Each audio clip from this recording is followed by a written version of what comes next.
আলপনা দিতে দিতে যে কখন দুপুর থেকে সন্ধ্যা হয়ে গেল বুঝতে পারলাম না। যাই হোক, হাই, আমি সুস্মিতা। আমার নতুন একটি মিনি ভ্লগে তোমাদের স্বাগত জানাই। আজকে ছিল আমাদের বাড়িতে লক্ষ্মী পুজো বা লক্ষ্মী পুজোই বলতে পারো।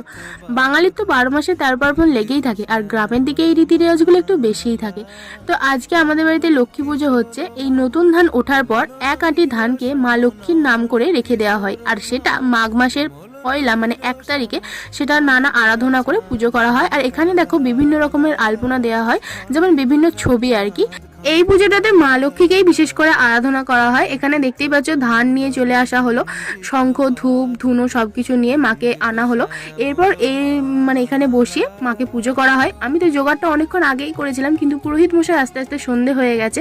তো এখানে দেখো মা লক্ষ্মীর সমস্ত প্রিয় জিনিস দিয়ে ছবিটা আঁকা হয়, মানে আলপনার মধ্যে সবকিছু দেওয়া হয়। তো অবশেষে পুরোহিত মশাই এসেছেন এবং আমাদের পুজোটা হয়েছে। তো তোমাদের কার কার এই পুজোটাই কমেন্ট করে জানিও।